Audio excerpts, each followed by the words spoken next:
तो चैंपियंस के चैंपियंस हैं हम। चैंपियंस ट्रॉफी का आज फाइनल मुकाबला होने वाला है दुबई में। ये मुकाबला खेला जाएगा। भारत और न्यूजीलैंड के बीच बेहद दिलचस्प मुकाबला आज होने वाला है।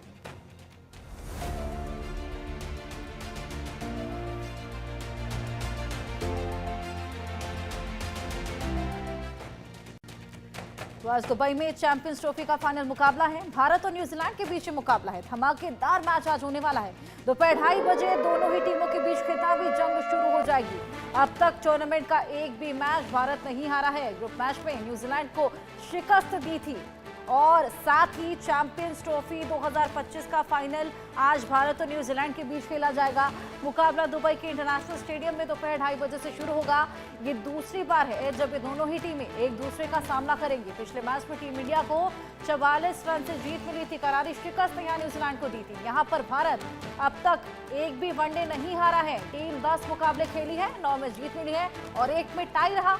और ये स्लो पिच पर स्पिनर्स गेम चेंजर साबित हो सकते हैं। भारत के स्टार बैटर विराट कोहली इस चैंपियंस ट्रॉफी में भारत के लिए सबसे ज्यादा रन उन्होंने बनाए हैं। उन्होंने 4 मैचों में 217 रन बनाए हैं। बॉलिंग में तेज गेंदबाज मोहम्मद शमी टॉप पर रही हैं। उन्होंने इस चैंपियंस ट्रॉफी के 4 मैचों में 8 विकेट झटकाए हैं।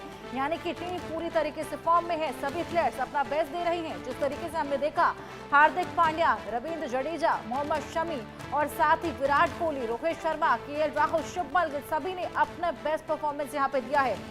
अब जो टीम है वो पूरी तरीके से फॉर्म में है। 6 तस्वीरें आपकी टीवी स्क्रीन पर है, 5 तस्वीरें हैं और देखिए आप किस तरीके से चैंपियंस ट्रॉफी का आज फाइनल मुकाबला है। ऐसे में टीम इंडिया पूरी तरीके से प्रिपेयर्ड है। हवन पूजन का दौर भी शुरू हो गया है। जगह जगह दुआएं मांगनी भी शुरू हो गई हैं। ये देखिए जीत की दुआएं यहाँ पर मांगी जा रही हैं। फैंस का जोश आप देखिए कितना हाई है। यहाँ पर हाथ में फ्लैग लिए, अपने मुंह पर इंडियन फ्लैग को पेंट किए और चीयर करते हुए, नारे लगाते हुए टीम इंडिया की हौसला अफजाई यहाँ पर की जा रही है। न्यूजीलैंड को हराओ, एक ही नारा सभी के मुंह पर चढ़ा हुआ है। आपको बताएं कि 2000 में भी एक मुकाबला चैंपियंस ट्रॉफी का फाइनल जिसमें न्यूजीलैंड वर्सेस भारत हुआ था। हालांकि उसमें न्यूजीलैंड से भारत ने शिकस्त खाई थी, लेकिन एक बार आज फिर से वही लम्हा, वही मंजर रिपीट होने वाला है। 25 साल बाद आज ये ट्रॉफी हमें अपने नाम करनी है। भारत और न्यूजीलैंड के बीच वाला जो मुकाबला है वो बेहद दिलचस्प होने वाला है, क्योंकि यहाँ पर मुकाबला बिल्कुल नेक टू नेक का होगा। भारत और न्यूजीलैंड के बीच होने वाले चैंपियंस ट्रॉफी के फाइनल मैच को लेकर अब आपको बताएं कि रिएक्शंस आने भी शुरू हो गए हैं। लगातार यहाँ पर पद्मश्री और मशहूर हिंदी कमेंटेटर सुनील दोशी का क्या कुछ कहना है। उनकी नज़र में भारत की जीत के कितने चांसेस हैं, टीम इंडिया के लिए ये खतरा कहां से हो सकता है, और ये सब आपको इस रिपोर्ट के जरिए दिखाते हैं। सर, फाइनल मैच है, किस तरह से देखते हैं? भारत का कितना परसेंट जो चांस है वो इस मैच में बनता है? नहीं, मैं समझता हूँ कि मुकाबला बहुत ही कड़ा है और मुकाबला बहुत बड़ा भी है। देखिए, भारतीय सपने फिर से जागृत हो गए। ऑस्ट्रेलिया में हम गए, बुरी तरह से हारे, चैंपियंस ट्रॉफी में आए और हम कह रहे थे कि भाई ऑस्ट्रेलिया के पिचेस अलग तरह के हैं, वहाँ का वातावरण अलग अलग है, वहाँ का माहौल अलग है, इसलिए वहाँ पर हारे। लेकिन ये जो एशिया में जब चैंपियनशिप होती है ना, तो वहाँ पर भारत दादाओं की तरह खेल सकता है। तो वहाँ पर अगर हम पराजित हो जाते हैं तो फिर बड़ी शर्मिंदगी का सामना करना पड़ता है। मुझे अच्छा लगा कि भारतीय टीम फाइनल में पहुँच गई, ऑस्ट्रेलिया को पराजित किया जिनसे हम वहाँ पर हारे थे, और अब न्यूजीलैंड से फाइनल मुकाबला है। ये फाइनल मुकाबला एक तरफा नहीं होने वाला है, क्योंकि न्यूजीलैंड ही एक ऐसी टीम है जो भारत को पराजित कर सकती है। यही एक ऐसी टीम है जो सभी विभागों में अच्छी है। उनका पेस अटैक हमसे बेहतर साबित हो रहा है, क्योंकि हमेशा मैं कहा करता हूं कि पेस बॉलर्स होते हैं जोड़ियों में शिकार करते हैं। उनके जो पेस बॉलर्स हैं ना, हेनरी और जेमिसन और रोर्क, ये 3 दुनिया के सबसे खतरनाक बॉलर हैं आज की दुनिया के। तो वो उनके साथ हैं। वैसे मैंने सुना है कि हेनरी शायद शोल्डर उनका निकल गया है, तो वो घायल हो गए, तो वो नहीं खेलें तो भारत को थोड़ी राहत मिलेगी। लेकिन फिर भी उनका पेस अटैक हमसे थोड़ा बेहतर है। भारत की तरफ से केवल शमी ऐसे हैं जो विकेट टपकाने की क्षमता रखते हैं शुरुआत के ओवर्स में।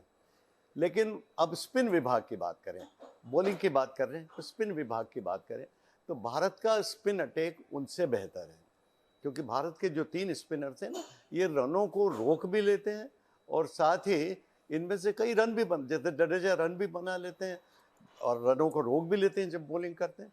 उसी तरह से हम दूसरे जो बॉलर्स हैं, लेफ्ट आर्म स्पिनर हैं, वो भी अच्छे रन भी बना लेते हैं और विकेट भी ले रहे हैं।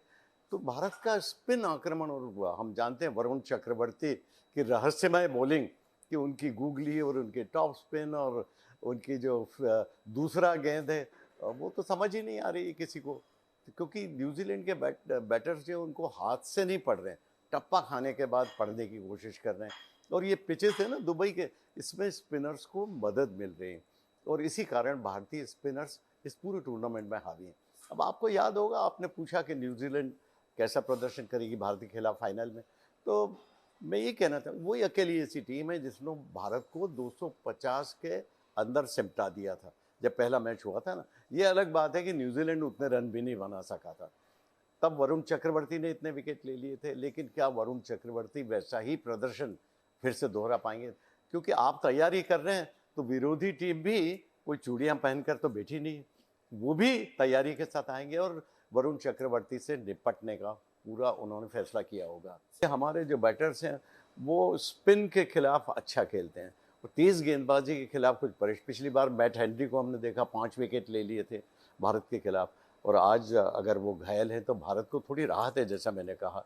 लेकिन जेमिसन जो उनकी जगह आने वाले हैं वो भी बहुत अच्छे बॉलर हैं, और रोर्क जो है ना वो बहुत ऊंचे कद के खिलाड़ी हैं, टप्पा खाकर गेंद उनकी काफ़ी ऊंची आती है, तो वो एक खतरनाक बॉलर हैं, तो वो भी, उनसे भी बचना होगा। लेकिन सारा सवाल पावर प्ले का रहता है। देखिए T20 क्रिकेट जो भी रहता है ना, ये तो T20 क्रिकेट है नहीं, ये तो चैंपियंस ट्रॉफी 50-50 ओवर, लेकिन पावर प्ले इसमें 10 ओवर्स का रहता है। तो 10 ओवर्स के पावर प्ले में अगर हमने 2-3 विकेट खो दिए तो हमारी मुसीबत है।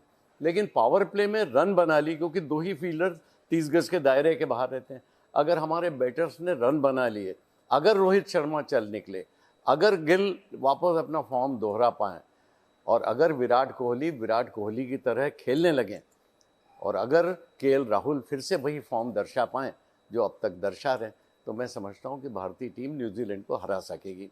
लेकिन अगर पावर प्ले के 10 ओवर्स में हमने 2-3 विकेट खो दिए, जैसा कि हम अक्सर कर रहे हैं न्यूजीलैंड के खिलाफ या बड़ी टीमों के खिलाफ, तो फिर भारत के लिए मुसीबतें। यही बात न्यूजीलैंड के लिए भी, उनके बैटर्स तो अच्छे हैं, भारत के मुकाबले उनकी बैटिंग लगभग उतनी ही मजबूत है, लेकिन और उनकी फील्डिंग भी उतनी ही अच्छी है, केवल स्पिन डिपार्टमेंट में हम आगे हैं। इसलिए मैं तो कहता हूं कि ये मुकाबला बड़ा है, मुकाबला कड़ा है। 55% मैं भारतीय टीम को जीतने के समझता हूं, और 45% मैं समझता हूं न्यूजीलैंड भी जीत सकता है। देखिए, गिल तो शास्त्रीय किस्म के बैटर हैं और नेचुरल स्वाभाविक खेल खेलते हैं। सबसे अच्छा जो भारतीय टीम में मुझे लग रहा है ना, भारतीय बैटर्स ये दबाव में नहीं खेल रहे हैं, इनको लगता है कि हम चैंपियनशिप जीत जाएंगे। ये जो शारीरिक भाषा मुझे बहुत अच्छी लगती है, कि जब खिलाड़ी ऐसा दिखाते हैं कि हम चैंपियन हैं और हम चैंपियनों की तरह बर्ताव कर सकते हैं, और वैसा ही बर्ताव भारतीय टीम कर रही है, ये एक बड़ा पॉजिटिव है इस भारतीय टीम के लिए। तो ये बहुत अच्छा खेल रहे हैं, और शुरू से अगर उन्मुक्त और स्वच्छंद तरीके से खेलेंगे, मुझे अच्छा लग रहा है जिस तरह से कप्तान रोहित शर्मा कप्तानी कर रहे हैं, क्योंकि बल्लेबाजी में तो वो उतना कुछ कर नहीं पा रहे हैं, 25 रन 30 रन इस तरह से बना रहे हैं ज़्यादा से ज़्यादा, तो बल्लेबाजी तो उनकी थोड़ी उतार पर दिखाई दी अभी तक। लेकिन बड़े खिलाड़ी हैं, और बड़ा खिलाड़ी बड़ा प्रदर्शन बड़े मैच में कर लेता है, ये हमने अक्सर देखा, और देखते हैं कैसा क्या। विराट कोहली तो बड़े बड़े खिलाड़ी हैं और बड़े मौक़ों के खिलाड़ी हैं, जब भी बड़ा मौका आता है कुछ विशेष कर गुजरते हैं। तो ये आज न केवल भारतीय टीम की प्रतिष्ठा का सवाल है, ये बड़े बड़े सितारों की इज्जत का भी सवाल है।